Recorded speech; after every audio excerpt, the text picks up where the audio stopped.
제주 해군기지 공사 2년 만에 천연기념물 연산호 군락지가 죽어가고 있는 사실이 확인됐습니다.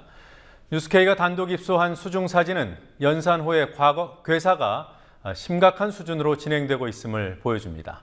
2년 전만 해도 빨간 꽃처럼 활짝 피어있던 연산호는 부유물에 덮인 채 시커멓게 죽어가고 있었습니다. 지난해 대선 개입으로 인한 비난 여론이 한창일 때 국정원이 셀프 개혁 차원에서 고위직을 물갈이를 단행했습니다. 그때 옷을 벗은 이들이 최근 줄줄이 대기업 임원 자리를 차지했습니다. 관피와 척결을 외치는 정부가 취업을 승인했기 때문에 가능한 일이었습니다. 신문사에도 국정원 고위직을 지낸 인사가 있었습니다. 오늘 보도할 주요 내용들입니다. 6월 13일 금요일 뉴스K 시작합니다.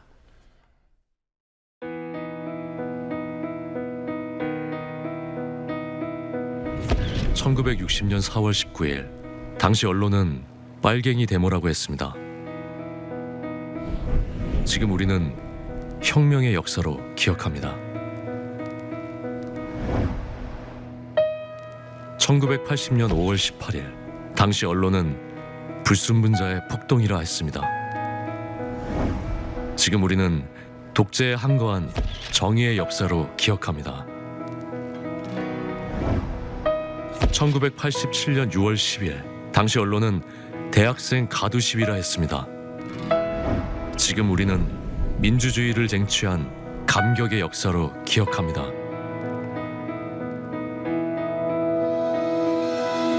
백 없고 돈 없는 노동자, 서민, 학생들이 스스로 타올라 역사를 만들었습니다. 현실은 다시 타오를 것을 요구하고 있습니다. 아니, 이미 타오르고 있습니다.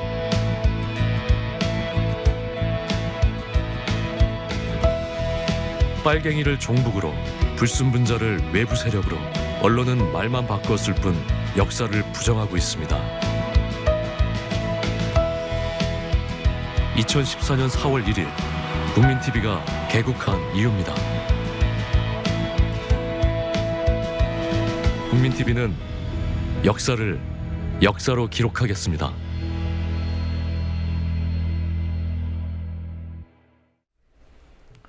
세월호 희생자 가족대책위가 진도 VTS에서 교신 기록 원본을 확보하고 독자적으로 분석을 하고 있습니다. 분석의 시간이 꽤 걸릴 것으로 보이지만 벌써 의혹을 가질 만한 사항이 발견됐습니다.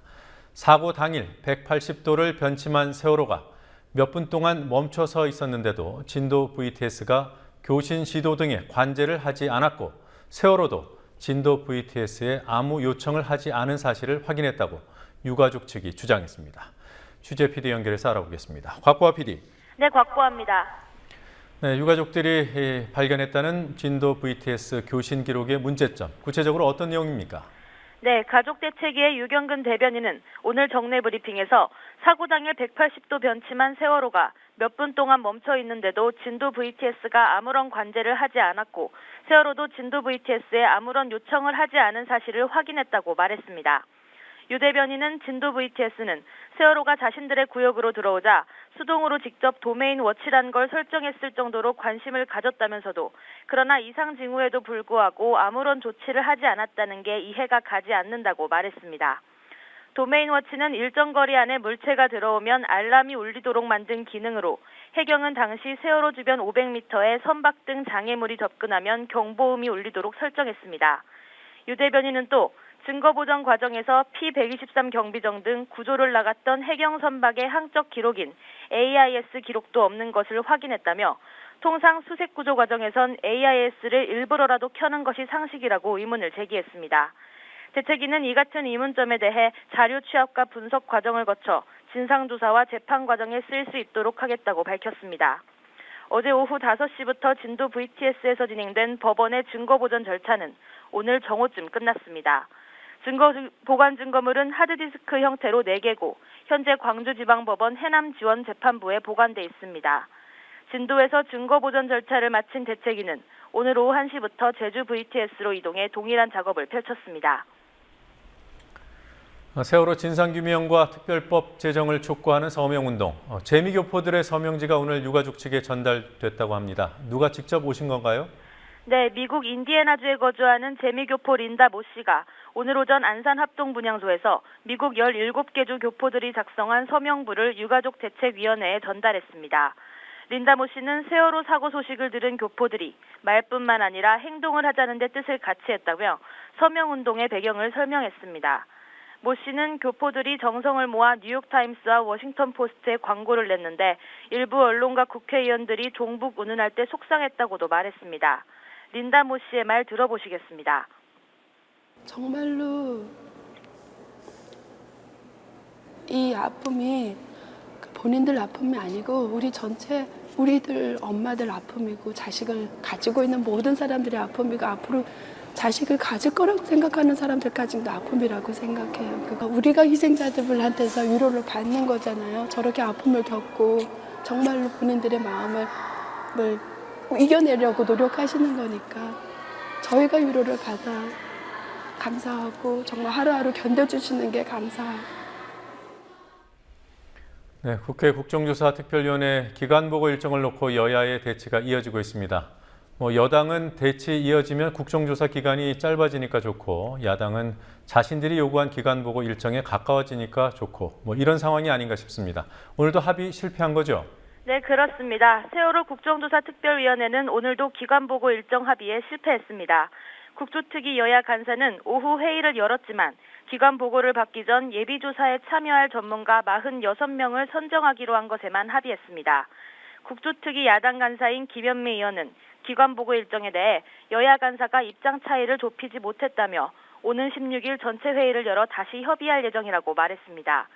가족대책위 유경근 대변인은 맘 같아선 달려가서 농성하든 읍소하든 하고 싶다며 이제 가족들 사이에선 국정조사에 대한 기대를 접어야 하는 게 아니냐는 얘기도 나오고 있다고 말했습니다. 검찰이 그제죠. 금수원 압수수색 과정에서 체포했던 구원파 신도 일부를 석방했더군요. 대대적으로 벌인 압수수색. 검찰 스스로 헛수고를 인정한 겁니까? 네, 그런 셈입니다.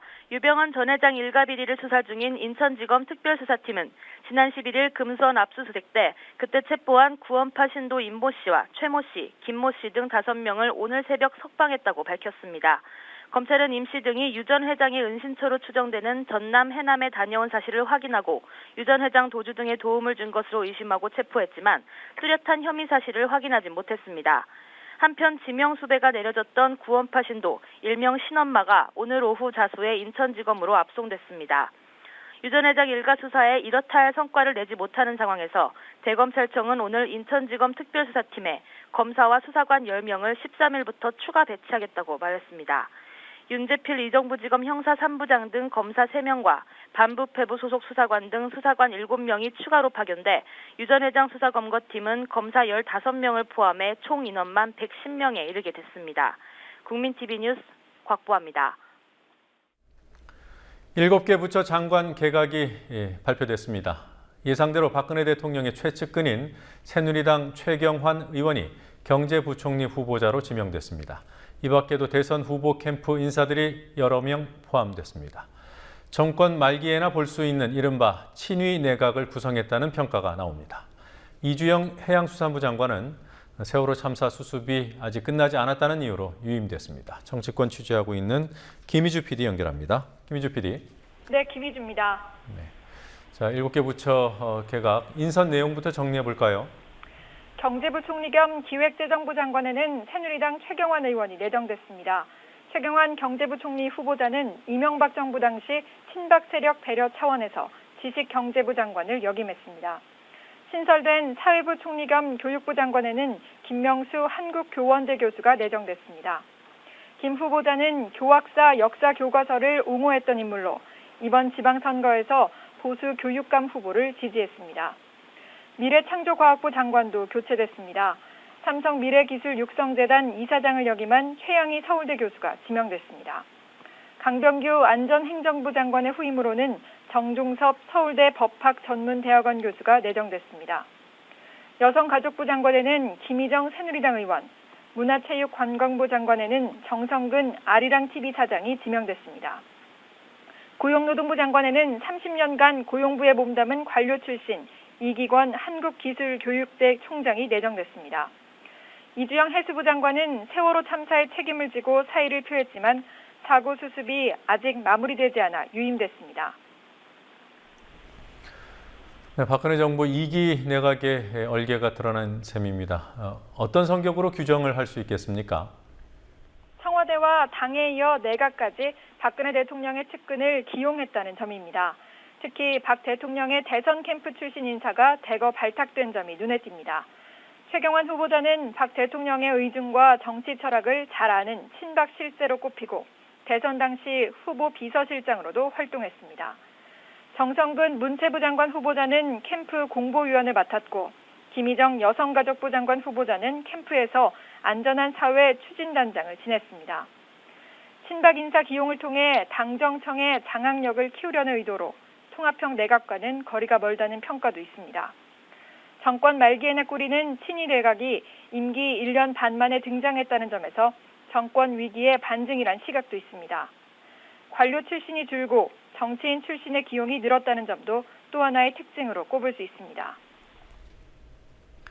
개각에 대한 여야의 평가 어떻던가요? 새누리당은 국가개조와 경제혁신에 대한 의지가 반영된 인사라고 평가했습니다. 반면 새정치민주연합은 인물들의 면면에 전혀 새로움이 보이지 않는다고 혹평했습니다. 금태섭 대변인은 정성근 내정자는 아리랑TV 사장으로 임명될 때도 낙하산 논란이 있었는데 오히려 장관으로 내정됐고 김희정 후보자도 선주협회 로비 의혹으로 세월호 국조특위에서도 사퇴했는데 역시 장관으로 내정됐다고 비판했습니다. 정의당은 친박 개각이라고 규정하고 인사 쇄신을 부르짖던 대통령의 국민의롱이 도를 넘어서 절망적이라고 논평했습니다. 새누리당 지도부와 당직자들이 오늘 문창국 후보의 온누리교회 연설 영상을 같이 봤어요. 네, 그렇습니다. 새누리당 주요 당직자들이 문창극 총리 후보자의 1시간 10분짜리 연설 영상을 단체로 시청했습니다. 이완구 원내대표는 논란이 되는 동영상을 직접 본 뒤 돌아가면서 시청 소감을 밝히자며 영상을 준비한 이유를 설명했습니다. 이 영상은 윤상현 당 사무총장이 준비했다고 이 원내대표는 말했습니다. 자, 영상을 보고 난 뒤에 뭐라고들 하던가요? 영상을 모두 시청한 새누리당 의원들은 발언에는 문제가 없다. 청문회에서 해명할 수 있는 기회를 줘야 한다며 문창극 후보자를 적극 옹호했습니다. 직접 들어보시겠습니다. 그 개인 자격으로 또 종교인으로서 자신의 그 종교적 신념을 특히 그 기독교인들 앞에서 밝히는 그런 자리였기 때문에 결국 전체적인 맥락은 보지 않고 특정 부분만 발췌해서 의도적으로 편집해서 이 문창극 후보자의 생각이 이러이렇다 자의적으로 규정하는 것은 참으로 위험하고 무리한 주장입니다. 제가 본 바로는 국가관이나 이런 부분에서 아무쪼록 나라를 굉장히 사랑하시는 분 아닌가 이런 생각을 했습니다. 그 외에도 언론에서 볼 땐 문제가 있다고 생각했지만 종교인으로서 교인에게 한 특강 내용이다라는 등의 반응이 나왔습니다. 네, 결국 새누리당이 문창극 지키기로 방향을 확실히 잡았다 이렇게 볼 수 있겠군요. 네, 그렇습니다. 안대희 전 총리 후보자에 이어 문창극 후보자마저 낙마한다면 박근혜 대통령이 상당한 타격을 입을 수 있기 때문에 여당이 적극적인 방어에 나섰다고 볼 수 있습니다. 그러나 어제 초대선 의원들이 사퇴를 촉구한 데 이어 오늘은 이인재 의원 등 중진까지 공개적으로 문 후보자의 사퇴를 요구하면서 당내 반발은 꾸준히 늘고 있습니다. 지금까지 국민TV 뉴스 김희주입니다.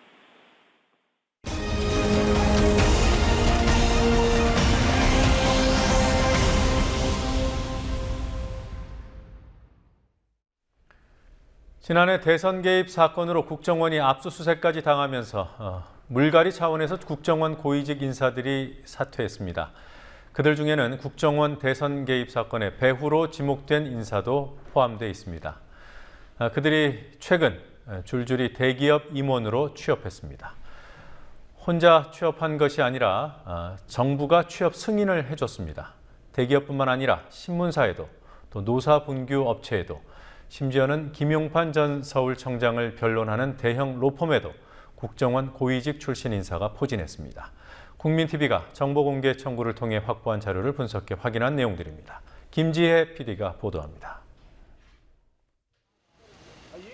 지난해 4월 국가정보원이 인터넷 댓글뿐 아니라 SNS 조작으로도 대선에 개입했던 사실이 검찰 수사로 드러나고 국정원에 대한 압수수색까지 진행됐던 이때 남재준 전 국정원장은 국정원 1급의 90% 이상을 물갈이했습니다.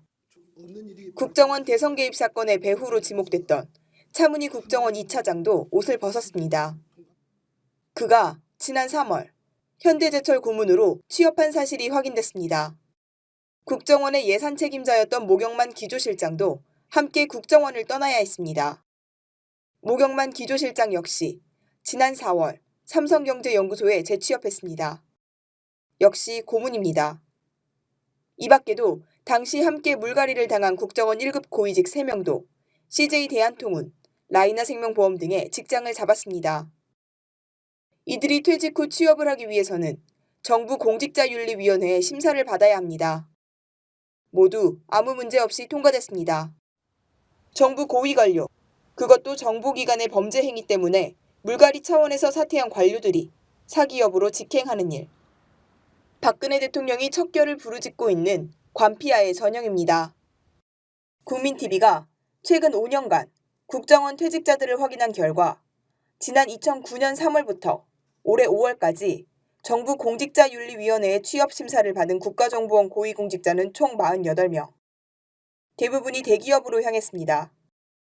대기업은 아니지만 눈에 띄는 취업 사례가 있었습니다. 취업심사 대상에 법무법인이 포함된 2012년 이후 국정원 출신으로는 유일하게 법무법인으로 자리를 옮긴 사례가 있습니다. 국정원 2급 공직자 출신의 김윤창 씨는 금융감독원을 거쳐 이명박 정부 당시 청와대 민정수석실에서 선임행정관으로 재직했습니다. 지난 2012년부터 국가정보원에 재직했고 작년 5월 말 취업 승인을 받아 현재 법무법인 화우에서 수석전문위원으로 일하고 있습니다. 공교롭게도 법무법인 화우는 김용판 전 서울경찰청장의 법률 대리인을 맡고 있습니다. 또 김윤창 씨의 취업 승인이 난 지 보름 뒤인 지난해 6월 14일 김 전 청장에 대한 공소장이 법원에 접수됐습니다. 사회적으로 논란을 일으킨 기업으로 자리를 옮긴 경우도 있습니다. 비정규직 노동자들이 1900일 가까이 투쟁을 이어가야 했던 기업 기륭전자. 기륭전자는 국정원의 개입설까지 불거진 바 있는 곳입니다. 국정원 3급 출신의 한 공직자는 지난 2010년 이 회사의 비상임 이사직을 맡았습니다. 그가 기륭전자에 취업했던 시기 이 회사의 노동자들의 투쟁은 벌써 1600일 가까이 진행 중이었습니다. 심지어 신문사로 자리를 옮긴 경우도 있었습니다. 국정원 3급 출신의 한 인사는 매일경제신문 산하에 설치된 중국 연구소 연구위원으로 지난 2012년 자리를 옮겼습니다. 이 밖에도 지난 2011년에는 박성도 전 국정원 제2차장이 주가 조작 논란이 계속 제기되고 있는 기업 셀트리온 부회장직을 맡았습니다. 국민TV 뉴스 김지혜입니다. 진보 교육감들의 상징으로 여겨지던 혁신학교를 보수 교육감 당선자가 받아들인 첫 사례가 나왔습니다. 남경필 경기지사 당선자는 독일식 좌우 연정에 버금가는 구상을 추진하고 있습니다. 승자의 여유나 보여주기식 정치라는 평가도 있지만 실현이 된다면 그 의미가 적지 않을 것으로 보입니다. 당선자들의 주목할 만한 행보를 노지민 PD가 보도합니다. 보수교육감과 혁신학교. 어색해 보이는 이 조합을 실현하겠다고 나선 설동호 대전시 교육감 당선자에게 관심이 모아지고 있습니다. 보수 성향 교육감임에도 불구하고 혁신학교를 추진하려는 이유를 대전시 교육정보연구원에서 만난 설 당선자에게 직접 들어봤습니다. 혁신학교가 창의성 신장, 자율성을 바탕으로 한 창의성 신장에 도움을 준다. 토론식 수업이라든지 어떤 프로젝트 수업 이런 것들은 잘 살리면 우리 학생들을 위해서 굉장히 도움이 되겠다. 이제 그런 관점에서 대전에 맞는 또 대전 지역사회에 적합한 그런 혁신학교를 만들려고 하는 겁니다.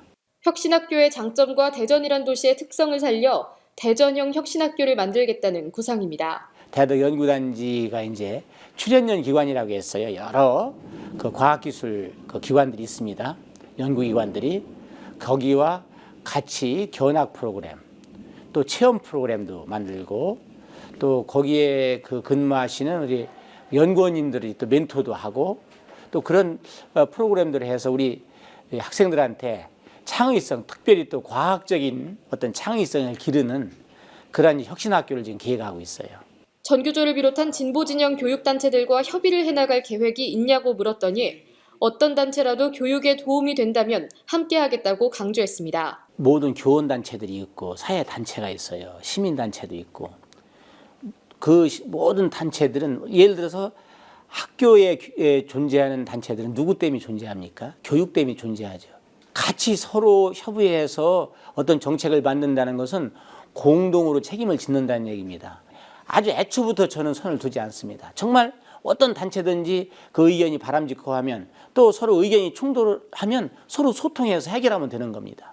저는 앞으로도 계속 일관되게 그렇게 나갈 겁니다. 나아가 설 당선자는 보수교육감의 혁신학교라는 표현은 자제해달라고 강조하며 이야기를 마무리했습니다. 그런 표현을 안 했으면 좋겠다는 생각입니다. 왜냐하면 지금 우리가 서로 힘을 합해서 좋은 정책을 만들어서 해야 될 때거든요. 근데 이제 이렇게 그걸 자꾸 보수 진보 하다 보면 잘못하면 자칫하면 갈등을 야기시킬 수가 있어요. 그래서 그런 것이 염려가 돼서 말씀을 드리는 거죠. 남경필 경기지사 당선자도 진보와 보수의 벽을 허무는 시도를 하고 있습니다. 남 당선자는 어제 국회 귀빈식당에서 경기도 여야 정책협의회를 개최했습니다. 이 자리에는 여야 경기도당 위원장들과 경기도의회 여야 대표의원들이 참석했습니다. 제가 갖고 있는 작은 기득권부터 포기해서 그것을 함께 나누면서 이러한 협치와 통합의 길을 나갈 수 있도록 낮은 자세로 겸허하게 임하겠습니다. 이 제안에 적극적으로 함께 논의에 참여를 하자, 협력을 하자라는 입장을 저희들이 공식적으로 좀 만든 상태입니다. 이날 정책협의회는 남 당선자가 야당에 사회통합부지사의 인사권을 넘기겠다고 제안하자 민주연합이 정책협의부터 하자고 역제안하면서 성사됐습니다. 첫 회의 결과 여야는 각 5인씩 총 10명의 정책협상단을 구성해 경기도정을 이끌어가기로 합의했습니다. 정책협상단 인선은 다음 주에 완료할 계획입니다. 한편 권위주의적 관행을 타파하는 당선자들의 모습도 주목을 받았습니다. 조희연 서울시 교육감 당선자는 이틀 전 서울 시내 한 고등학교를 방문할 예정이었지만 해당 학교에서 과도하게 의전을 준비했다는 이유로 방문을 취소했습니다. 박원순 서울시장 당선자의 경우는 재선이 확정되고 맞은 첫 주말 수행원 없이 부인, 친척과 진도를 방문해 세월호 실종자 가족들을 만났습니다. 국민TV 뉴스 노지민입니다.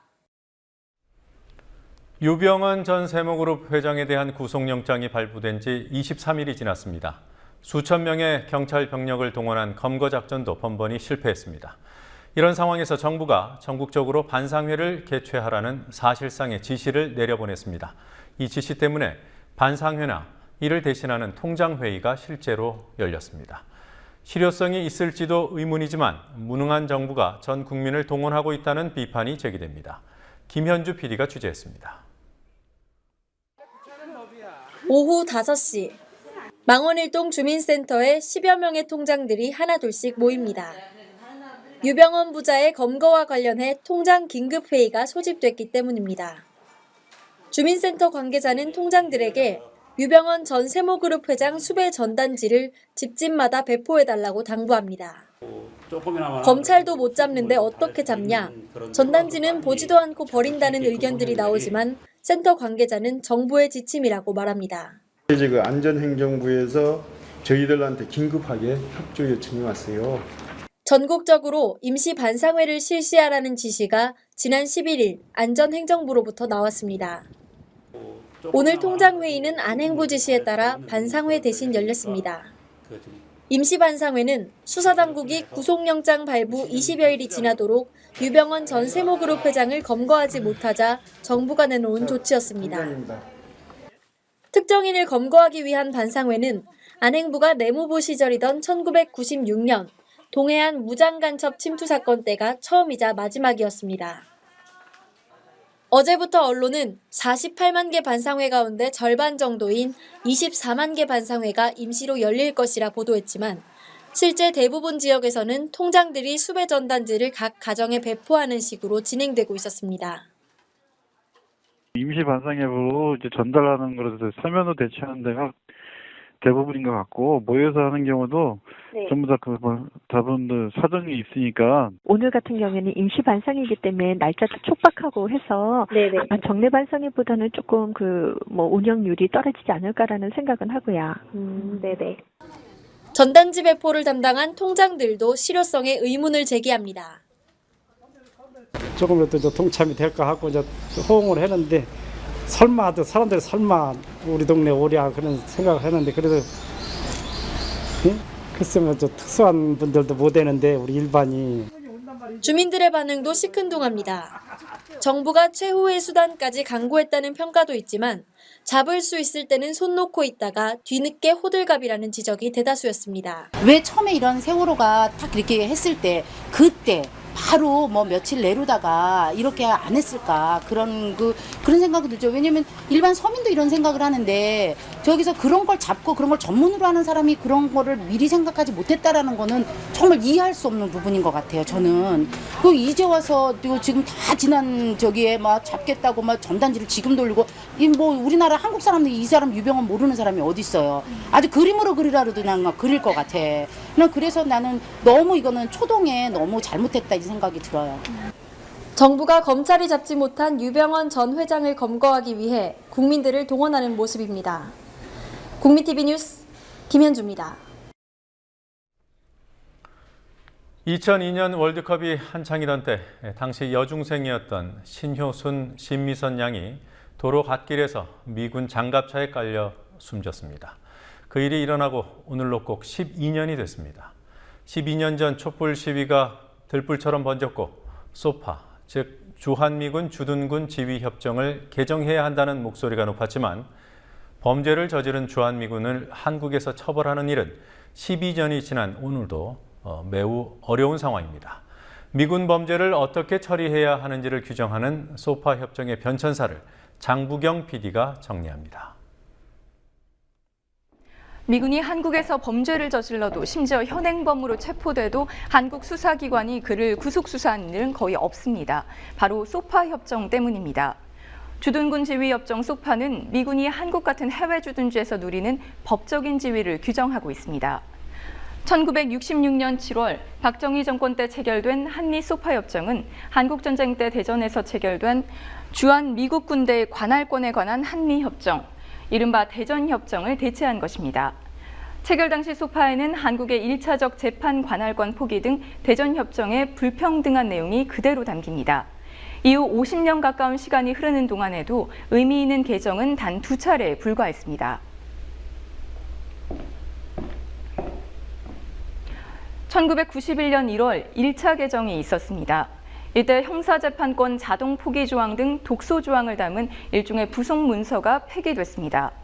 그러나 본 협정에는 전혀 손대지 않아 불평등한 내용은 그대로 남았습니다.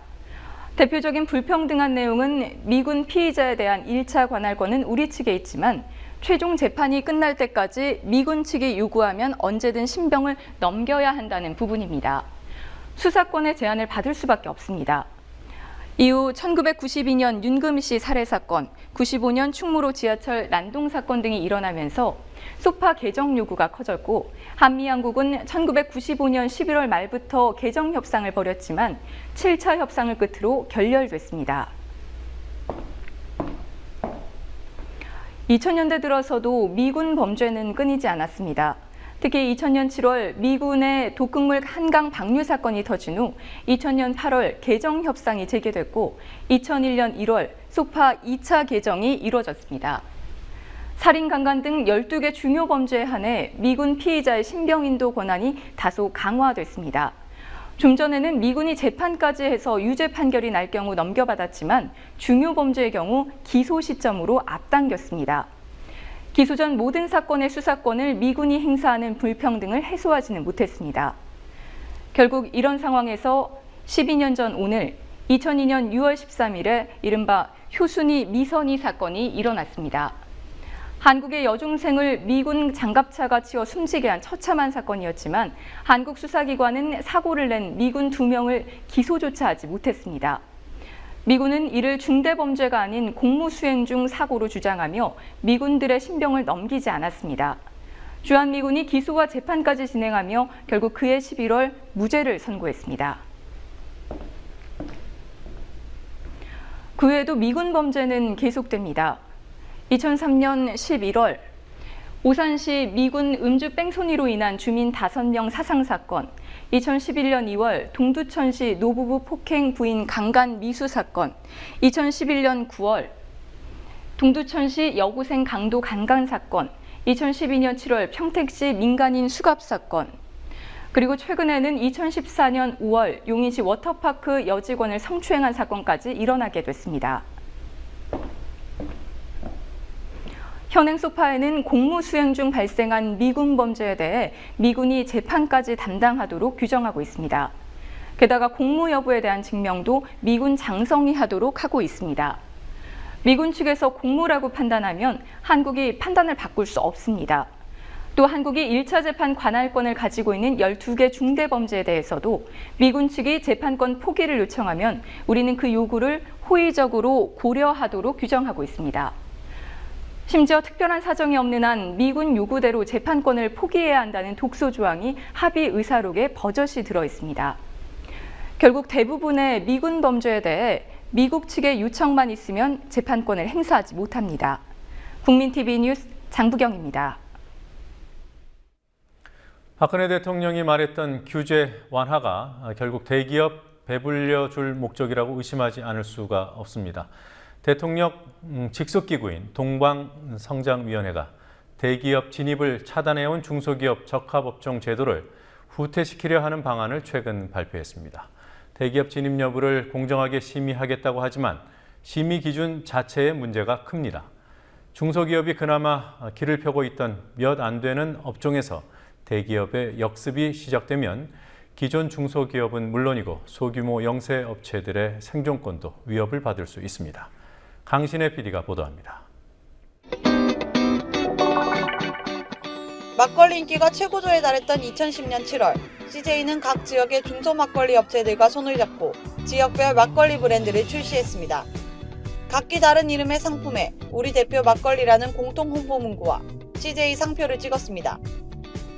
그러나 1년 뒤인 2011년 9월 중소기업 적합업종 제도에 따라 대기업은 막걸리 시장에서 공격적인 영업을 하지 못하게 됐고 CJ표 막걸리는 시장에서 사실상 사라졌습니다. 그 사이 서울탁주와 곡순당이 시장 점유율 1, 2위로 전체 막걸리 시장의 60%에서 70%를 차지해왔습니다.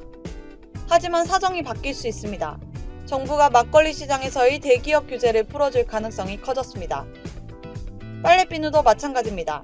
지난 3년간 LG생활건강 제품들이 시장에서 철수했고 그 틈에 무궁화라는 전문업체가 점유율을 40.9%에서 58.9%로 끌어올렸습니다. 시장에 나와 있는 빨래비누 제품 8종 가운데 6종이 무궁화 제품입니다. 정부는 중소기업 육성책이 오히려 중소기업 독점 현상을 만들었다고 보고 대기업 규제를 풀어줄 것이라는 전망이 나오고 있습니다. 이들 외에도 지난 3년 동안 중소기업 적합업종으로 지정돼 대기업으로부터 보호를 받아온 82개 품목 가운데 상당수가 더 이상 보호를 받지 못할 상황을 맞았습니다. 정부 동방성장위원회는 다음 달 13일까지 심의를 벌여 보호 대상에서 제외할 품목을 확정합니다. 가이드라인이라는 이름으로 공개된 심의 기준에는 중소기업이 독과점 기업으로 성장한 경우, 대기업 규제로 외국 기업이 시장을 잠식한 경우 등과 같이 수긍이 가능 내용도 있습니다. 하지만 대기업 규제 이후 시장이 위축된 경우라는 기준은 시장 위축이 대기업 규제 때문이라는 명확한 근거가 없어 논란이 일고 있습니다. 이 기준이 적용될 것으로 보이는 품목은 대형 주류업체와 CJ와 롯데와 같은 재벌 기업의 수혜가 예상되는 막걸리입니다. 소비자 후생과 관계산업에 부정적 영향을 미치는 경우라는 심의 기준은 자의적 판단이 우려되는 부분입니다. 또한 전문기업 보호라는 기준도 문제로 지적됩니다. 제빵 등의 프랜차이즈 시장을 석권하다시피 하고 있는 SPC가 이 기준에 따라 규제 기업에서 아예 배제될 가능성이 제기되고 있습니다. 이럴 경우 동네 빵집과 떡집에 미칠 파장이 적지 않을 전망입니다. 동반성장위원회는 심의에서 규제 지속의 필요성이 인정된다 하더라도 중소기업들은 관련 대기업과 조정협의 절차를 거쳐야 하고 이 협의가 깨지면 다시 동반성장위원회가 최종 결정을 하게 됩니다. 정부가 규제를 푸는 쪽에서 기울어진 상황이라면 중소기업들이 협의 과정에서 대기업의 압박을 막아내기는 무척 어려워집니다. 결국 중소기업 보호를 위해 도입된 적합업종 제도는 겨우 3년 만에 본래 취지를 잃게 될 위기를 맞았습니다. 국민TV 뉴스 강신혜입니다.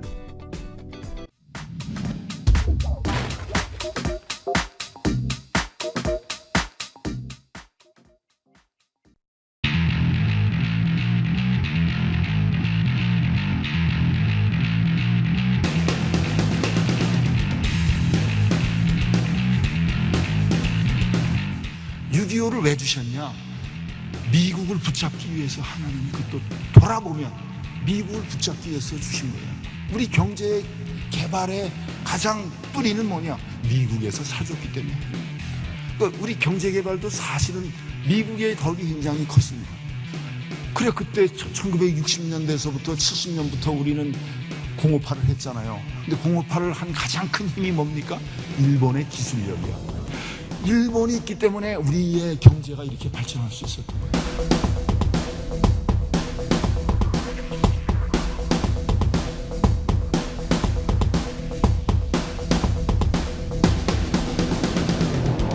우리나라가 비록 일본한테 강탈을 당했지만은 기독교로 인해서 우리나라가 일제 때 교회가 많이 생기고 병원이 생기고 학교가 생기고 그래서 우리나라 사람들을 계몽하고 다 그런 관이 있어요. 그러니 게으르고 자립심이 부족하고 남한테 신세지고 이게 아주 우리 민족의 아주 그냥 하여튼 DNA로 남아 있었던 거예요. 그러니까 윤치호라는 사람은 뭐라고 그랬냐면 조선 사람들은 공산주의가 딱 맞는 거다. 체질상. 이 정치 마음껏 말하던 언론인들도 자유롭게 얘기합니다. 그것이 민주주의 아닙니까? 근데 예전에 그걸 몇 마디 가지고 또 말 몇 마디 가지고 그의 삶을 재단하고 그의 생각을 규정하려 한다는 것을 민주주의를 규정하는 것이라고 생각합니다. 이 진영 논리에 따라서 일방적으로 편을 갈라서 배도하고 남이 짓고 딱지 붙이는 것은 부진적인 정치입니다. 하나님의 뜻으로 보면 너희들은 내가 불쌍해서 독립은 시켜줬지만은 앞으로도 너희들은 더 고난의 길을 갈 수밖에 없어. 아직도 너희의 그 게으름, 죄 깨끗하게 안 된 거야. 분단을 시킨 거예요. 분단을 시킨 것이 지금 와서는 오히려 우리한테 분단이 됐기 때문에 한국이 이렇게 이 정도 살게 되는 거예요. 또 제가 참을성을 가지고 그걸 다 봤습니다. 그랬더니 뭐 아주 훌륭한 분이라는 생각이 듭니다. 아마 그 교회에서 당시 그 연설을 들었던 분들 1시간 5분 동안 자리에 앉아서 연설을 듣고 나서 끝나서 그 청중들이 무슨 생각을 했을까 저도 생각해 봤는데요. 야, 정말 아주 그 애국심이 넘치는 분이구나. 저는 그런 느낌을 가졌을 거로 봅니다. 연세에서 그 종교단체 직책 갖고 있는 이 입장에서 뭐 좀 좋은 뜻으로, 좋은 의미로 우리가 가야 되지 않겠나. 좀 그렇게 전 풀 텍스트를 보지는 못했습니다, 아직은. 네. 그래서 제가 어떻게 얘기했는지는 좀 정확히 알지는 못하지만. 예. 지금 제가 전원에서 들었는데요. 네. 그래서 언뜻 생각에 뭐 좋게 좀 가자. 앞으로 우리 좀 반성하고 우리 뭐 그런 의미로 얘기하지 않나 싶은 생각은 듭니다만은. 네.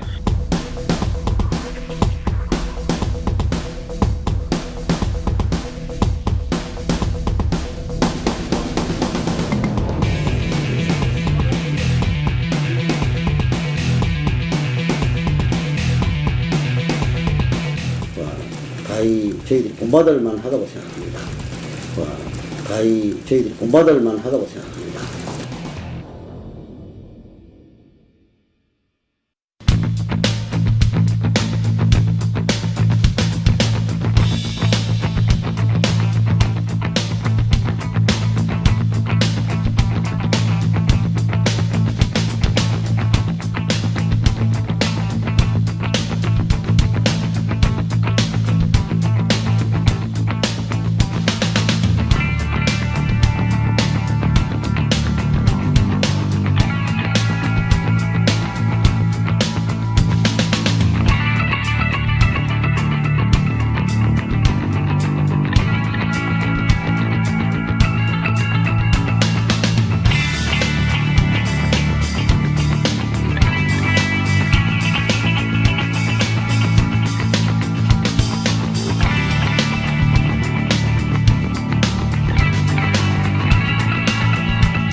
연산호는 천연기념물이자 법적 보호종입니다. 그뿐 아니라 대군락을 이루고 있는 제주 서귀포 앞바다의 바닷속 연산호 군락지 역시 통째로 천연기념물로 지정돼 있습니다. 천연기념물 442호입니다. 안타깝게도 서귀포 앞바다의 연산호 군락지는 제주 강정마을 해군기지 공사 현장 바로 옆에 있습니다. 그 다음은 말씀 안 드려도 짐작하시리라 생각합니다. 짐작하신 대로 또 우려대로 연산호 군락지는 해군기지 공사 때문에 괴사하고 있었습니다. 어제 오늘 수중에서 촬영된 사진을 뉴스K가 단독 입수했습니다. 제주 강정마을에서 연산호 수중 조사 현장을 취재하고 있는 윤인아 PD 연결합니다. 윤인아 PD. 네, 윤인아입니다. 네, 해군기지 공사가 재작년이죠. 2012년 3월에 시작됐습니다. 2년 전과 최근 상황 얼마나 달라졌습니까? 제주 해군기지 공사로 연안 조류가 느려지고 시멘트 가루 등 부유물이 쌓여 법정 보호종인 연산호의 서식 환경이 악화됐습니다. 2012년도에 찍은 서검도 일대 수중 사진입니다. 물때가 빠른 사립 때 찍은 사진으로 연산호가 활짝 피어있는 모습을 볼 수 있습니다. 산호가 물살에 펄럭이고 먹이 활동을 위해 꽃처럼 피어있는 이른바 폴립 상태입니다. 어제 해군기지 부근의 같은 해역에서 오늘 해군기지 부근의 같은 해역에서 같은 물때에 찍은 사진입니다. 육안으로 확연히 드러날 만큼 산호가 작고 수축돼 있습니다. 2012년에 이어 올해 두 차례 현장에서 직접 수중조사를 했던 폼페이 해양환경연구소 사이먼 박사는 산호가 상해 있고 건강해 보이지 않는다고 말했습니다. 거센 조류에도 산호가 계속 수축돼 있다는 것은 산호의 이상 증세로 볼 수 있습니다. 네, 해군기지 공사가 연산호 군락지에 그러니까 구체적으로 어떤 영향을 미치고 있는 겁니까? 네, 현재 제주 해군기지 방파제가 건설되면서 조류가 느려지고 공사 중에 나온 쇳가루와 시멘트 가루 등 오염 물질 등으로 인해 연산호 서식 환경 훼손이 심각하다는 지적입니다. 새정치민주연합 장하나 의원실과 서귀포시 강정마을회, 녹색연합 등은 11일부터 13일까지 3일 동안 해군기지 부근 바다에서 연산호 군락지 서식 실태를 조사했습니다. 이번 조사에는 폼페이 해양환경연구소 사이먼 박사와 일본 자연보존협회 아베 마리코 박사 등 해외 전문가들도 참여했습니다. 해군기지 부역 해역에는 멸종 위기에 처한 국내외 보호종이 서식하고 있지만 이에 대한 어떠한 보호 조치도 없는 것으로 드러났습니다. 오히려 기지 준설 작업으로 중금속 등 기타 오염물질이 강정 전 해역으로 흘러들어가 산호 개체수를 떨어뜨릴 수 있다는 지적입니다. 사이먼 박사는 제주 연산호는 주요 어장을 지탱해주기 때문에 어장 생성에 매우 중요하다고 말했습니다. 2012년부터 연산호 군락지 훼손 우려는 지속적으로 제기됐지만 기지 공사 현장의 환경단체, 국회, 언론에 공개된 적이 없었습니다. 윤상훈 사무총장은 이번 조사로 인해 해군기지 건설이 해양 생태계에 미치는 실태를 분명히 확인했다고 말했습니다. 지금까지 제주 강정마을에서 국민TV 뉴스 윤인아입니다. 박근혜 대통령이 직무를 잘못 수행하고 있다는 평가가 43%로 한국갤럽 조사에서 또 최고치를 기록했습니다. 천안함 의혹을 다룬 KBS 추정 60분에 대해 방송통신위원회가 내린 경고 처분은 부당해서 취소해야 한다는 판결이 법원에서 나왔습니다. 오늘 있었던 주요 뉴스들 정리해 보겠습니다. 자, 황준호 뉴스 취재팀장 나와 있습니다. 어서 오십시오. 네. 네, 박근혜 대통령 지지도 조사 결과부터 알아보죠. 예, 한국갤럽이 지난 10일부터 어제까지 사흘 동안 전국의 성인 1,005명을 대상으로 해서 조사한 결과 대통령 직무 수행에 대한 긍정적인 평가는 47%, 부정평가는 43%였습니다.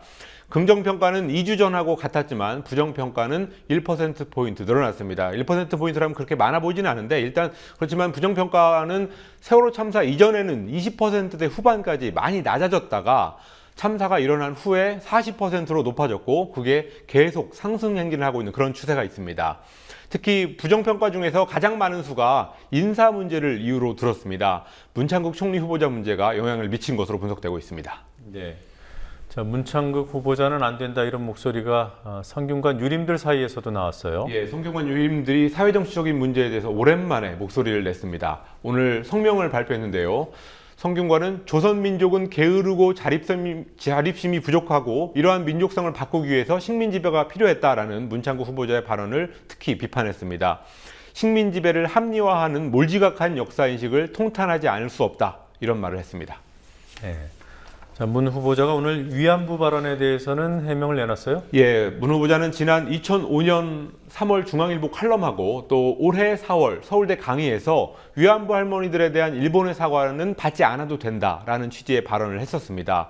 오늘 해명 자료를 내서 일본의 형식적이고 말뿐인 사과보다는 진정성 있는 사과가 더 중요하다는 취지의 개인적인 의견을 피력한 것일 뿐이다 라고 해명했습니다. 그렇지만 진정성 있는 사과가 중요하다는 것하고 사과를 받지 않아도 된다라는 것이 논리적으로 연관성이 없는 앞뒤가 안 맞는 말이었습니다.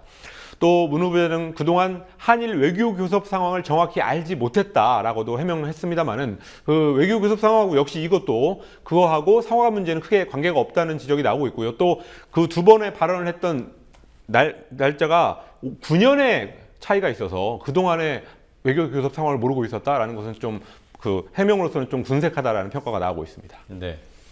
자, 새정치민주연합이 아무래도 문 후보자 청문회를 단단히 벼르고 있을 것 같아요. 예. 박지원 의원이 투입된다고 하더군요. 예, 국회 총리 후보자 인사청문위원장이 이번에는 야당에서 그 위원장을 하기로 돼 있는데 새정치민주연합이 박지원 의원을 위원장에 내정했습니다. 박지원 의원은 2009년 천성관 검찰총장 후보자 인사청문회 때 청문위원으로 각종 폭로를 통해서 결국은 사퇴를 이끌어낸 적이 있습니다.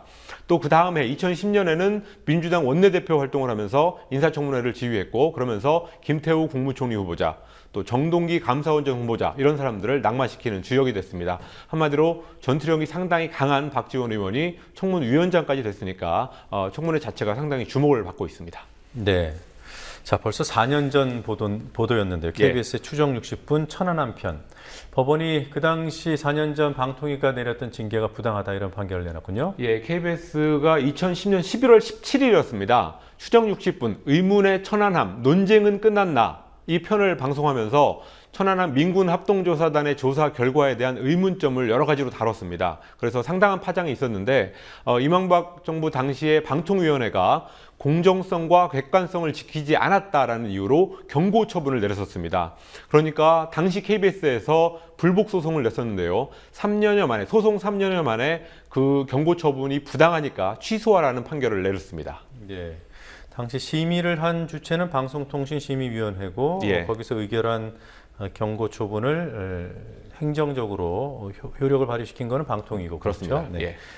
자, 이게 서울행정법원에서 나왔다고요? 예, 재판부는 정당한 여론 형성을 위한 언론의 자유와 책임, 또 탐사보도 프로그램으로서의 특성, 그리고 전국민적 관심사에 대한 알 권리 보장 이런 것들을 종합적으로 고려해 볼 때 추정 60분은 방송법과 심사 규정이 정하는 공정성과 객관성 유지 의무를 위반하지 않았다라고 판결의 이유를 말했습니다. 네. 자, 국제형사재판소라고 하나요? ICC. 연평도 포격 그리고 천안함 사건은 전쟁 범죄가 아니다 이런 결정을 했다고요? 예, ICC 국제형사재판소는 전쟁 범죄, 또 반인륜 범죄, 대량 학살 이런 거에 대한 관할권을 가지는 국제재판기구입니다. 한국 정부가 2010년 12월에 연평도 포격과 천안함 사건 이 두 가지 사건이 북한의 전쟁 범죄라고 ICC에 일종의 소를 제기를 했었습니다. 그런데 최근에 ICC가 그거는 전쟁 범죄에 해당하지 않는다는 결론을 내렸고 조만간 홈페이지에 게재할 예정입니다. 천안함 사건 같은 경우는 대상이 해군 함정이고 또 피해자가 모두 군인이라는 점에서 전쟁 범죄가 아니라고 해석을 했다고 합니다. 또 연평도 포격은 의도적으로 민간인이 사망을 하기는 했지만 의도적으로 민간인을 겨냥했다고 보기는 어려워서 전쟁 범죄가 아니라는 결론을 내렸습니다. 물론 이 판단은 한국 정부에서 소를 제기한 거니까 그 연평도는 물론이고 천안함 사건까지도 모두 북한의 소행이라는 전제 하에서 나온 판결이라는 점을 유의해야 될 것 같습니다. 네. 자, 또 어떤 뉴스들이 오늘 있었습니까? 미군 장갑차에 깔려 숨진 미선희 후순위 12주기가 오늘이었는데요. 오전 11시 사고가 있었던 경기도 양주시 56번 지방도를 효순 미선로라고 부르는 명명식이 있었습니다. 이재정 경기도 교육감 당선인이 참석해서 추모사를 읽었는데요. 미선 효순이 추모제에 교육감이 온 것은 이번이 처음입니다. 북한이 프랑스 뉴스통신사 AFP가 올해 북한 평양지국을 설치한다고 프랑스 시사주간지 루프행이 보도했습니다. 현재 평양에 지구고 있는 서방뉴스통신사로는 미국 AP통신 그리고 일본 교도통신이 있습니다. 이라크의 급진 수니파 무장반군이 수도 바그다드 북부 지역까지 쇄도에 들어오면서 정부군과 교전을 한창 벌이고 있습니다. 3차 이라크 전쟁이 터졌다는 소리까지 나오고 있습니다. 미국에서는 지금 이 상황이 미국에 의해서 만들어졌다는 사실을 망각하고 다시 미국이 이라크에 개입해야 된다는 목소리가 나오고 있습니다. 네. 자, 오늘 여기까지 듣겠습니다. 수고하셨습니다. 예.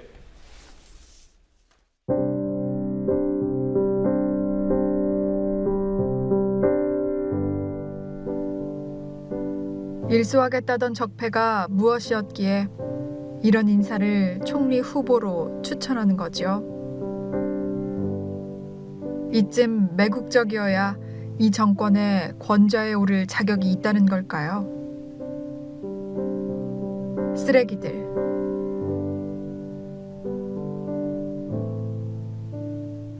쓰레기들아. 농사나 하고 나무 판때기나 새기는 나도 알겠다.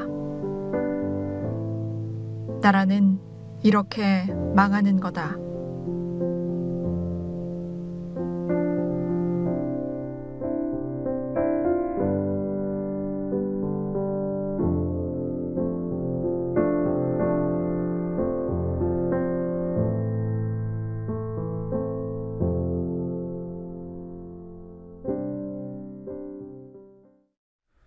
바쁘기 이를 데 없을 새누리당 지도부와 당직자들이 무려 1시간 10분 분량인 이른바 문창극 동영상을 함께 시청했습니다.